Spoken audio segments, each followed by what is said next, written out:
Morning boys, this one's going to be a little bit different, so if it isn't already apparent just from my general demeanour, I am knackered, okay? I did not get a good night's sleep.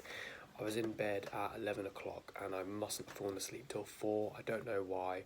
I just could not get to sleep, I was just laying there. I didn't want to get up and, like, people recommend you get up and you do things, make yourself tired. I don't like doing that, because then I will not sleep.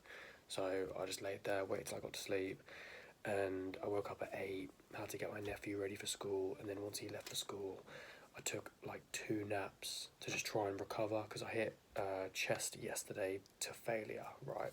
So my muscles are very sore, I've got very poor recovery. So I wanted to talk to you guys today about what it is I do on a day like today when I've got very poor sleep, and what you guys can do, and basically just to copy what I'm doing today so that you can still function correctly, alright? So the first thing I'm going to talk about here is when you wake up, alright? So you've had little to no sleep, you get out of bed, what do you do first? So if you're like me, your room's a bit of a mess, so you tidy your room, right? You get your room sorted out, and then what I like to do is have a cold shower, okay? Sometimes it's difficult to get in with it on cold, so just put it on lukewarm, or maybe even warm or hot if you want to like wash your hair first. Then you get in, you get on with warm, you flip it straight all the way to cold, because doing it gradually isn't as good. Just do it straight to cold. Stay in there for anywhere between like 1 to 5 minutes, depends what your cold tolerance is like, and also how much cold exposure you've already had throughout the week, because you don't want to go like overboard with it and have like 10 minutes every day. It's a bit unnecessary in my opinion. So get in, get cold, get out, warm up gradually, so don't just get dressed straight away. Like, dry yourself down with your towel and then maybe walk into your room and then get dressed like that. Following this, I went and did my washing. So as I said, I tidied my room, put my washing in, I've hung my washing out, and I did so literally in a pair of bottoms and shirtless. It was very cold outside, and I obviously just got to have a cold shower as well.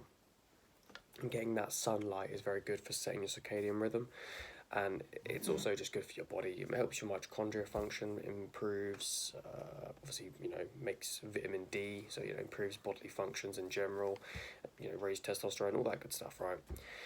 So the next thing I want to discuss here is diet. Okay, so what I'm doing in front of you here is not optimal, right? This is not optimal. This is a very high carb diet, so my blood sugar is going to do this and then crash, right? So the reason I've done that is purely because I'm bulking. And if I have a high carb meal at the start of the day, normally I only have fruit, maybe a little bit of bread, but I normally have fruit and, jam, coffee, honey, milk, all that stuff, right? Just sugars. And I want to talk about caffeine in a moment. So that there, I'm going to eat all that, it'll pick me up, and then I'll crash, right? But I find that when I have a lot of carbs, it then makes me hungrier throughout the day, and because I'm trying to gain weight, right, I find being hungry helps. Okay, being hungry is going to help. And on a day like today, where I've woke up fairly late, like I got out of bed at 11 o'clock in the morning, right? That's like I wasted my whole morning because I didn't sleep right the night before. So I've got my carbs here. I'm going to eat all of this. I don't know how many calories is there. 3 bits of sourdough, a bunch of jam, a banana, a kiwi, right? So I'll eat that, and then my body will be primed, ready to get more food in it shortly. I'll have like a bacon sandwich later on. I'll have some eggs. And then I'll have like pasta and probably some milk later in the day. Milk is really not good for my skin, so I'm going to have to cut that out at some point.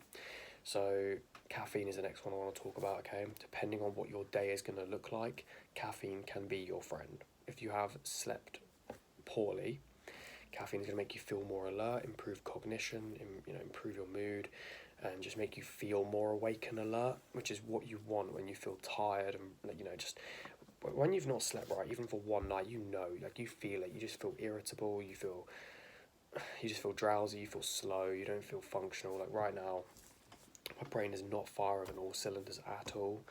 That's why I've gone for a very easy to record video. There's no script, I'm just sat here talking to you guys about something that I can actually talk about because I'm experiencing it, and I'm just teaching you about what I do on a day like today, because if I tried to teach you about, I don't know, something about endocrinology or something, I probably couldn't, because I'm not with it right now. So with caffeine, as with normal living, you want to delay it 90 minutes after when you wake up, just so that you don't have a crash later in the day.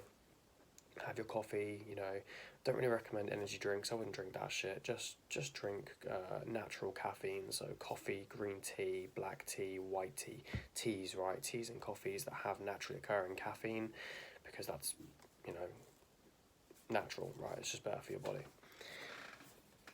Personally, I'm not having any caffeine today because I'm not doing anything that's too mentally strenuous, and I just want to be able to sleep later on, because caffeine has got quite a long half-life, which means when you ingest it, it takes a while for it to reduce in your body. It's like a 5-hour half-life, and obviously that's a 10-hour quarter life, right? So when you go to bed in 10 hours from now, so if I went to bed at 11 o'clock tonight, I'd still have a quarter of that caffeine in my system, so that could just affect my sleep tonight, and I don't want that. So I'm not going to have any caffeine today. I don't want it. I'm just going to get along with feeling tired. I haven't got anything, as I say, there's nothing mentally strenuous. I'm going to work, and I need to use a bit of memory when I'm waitering tables and stuff, but I'm not concerned about having caffeine. But as I say, if you've got a busy day, you need to be using your brain today, and it's not a day that you can just, like this morning, for example, I had a lay-in, right, and I laid in, had 2 naps.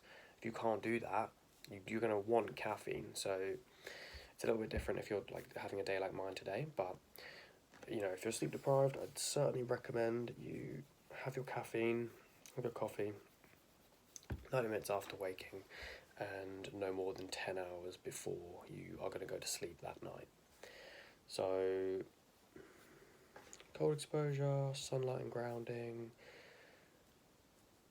fast. Right, okay, so I'm not fasting this morning, again, purely because I'm trying to bulk, and I last ate yesterday at about 8:30, and it's now like 1 o'clock, so I am relatively fasted. But yeah, when you break this fast, I don't recommend having a really high carb meal like what I've got in front of me with like grains, and I will say now that everything in front of you, although it looks kind of basic, this is actually a really sound meal. I'll walk you through it. So I've never had a golden kiwi before, but I bought some. So these are just golden kiwis, there's nothing too fancy here. This banana is organic and fair trade, obviously, because they normally go hand in hand. Sourdough, which is better for you. It has less gluten than regular bread, and I also prefer the taste of it. This jam is an all-fruit jam. It's French, and it has no GMO, no preservatives, no anything. It's literally 50% blueberries, grape juice, fruit pectin, lemon juice, and date juice. Like, it's literally just juices and blueberries, right? And so there's nothing artificial there. There's nothing nasty there. I've got some fruit juice as well, which is even higher in carbs, right? Obviously, that's literally just fruit sugars. So that's what I'm going to be doing. Again, like when you don't sleep well, you're not going to be performing optimally, but even though you aren't at your best, you can still give it your best. So today my best is like 70% of what it would normally be. I'm still going to give that 70%. I've recorded my YouTube video. I'm going to upload this right now. I'm going to go through my habit tracker, do everything on here. I'm going to go to the gym now, actually, which is going to cover parts of my habit tracker. Sorry about the planes, by the way. So I've got flexibility and mobility. I've also got training / active recovery. So I'm going to do those 2 at the gym. My friend's there now. I'm literally just going to do about 45 minutes to an hour of stretches once I've eaten this, purely because my body feels sore, I'm aching, I'm tired, I don't feel right. So I'm not going to train today. I don't think there's any point. I'm not going to break any PRs. I'm not going to train with intensity. I'm not going to take it to failure. So there's no point training. Obviously, if you've got like a tournament or something where you've got to train today, then it's different and just give it your best. But for me personally, I know my body would rather just do some recovery work. That's why I've done my my sunlight, my grounding, my ice. Cold shower. Normally it's an ice bath, but it's a cold shower today just because I don't want to walk around and get some ice. So yeah, as I say, we'll do the training and active recovery and flexibility mobility work. I'll do some reading. Again, because you're tired, your brain isn't going to be firing that well. Your memory may be impaired slightly. So when I do read, I'm not going to retain as much information, but it's good to just do what you can in spite of being sleep deprived. Thanks a lot for watching, boys. I appreciate it. like, subscribe, comment, all that good stuff. Tell me your thoughts. You know, if this has helped you personally, I'd love to hear it. And I will see you in the next one.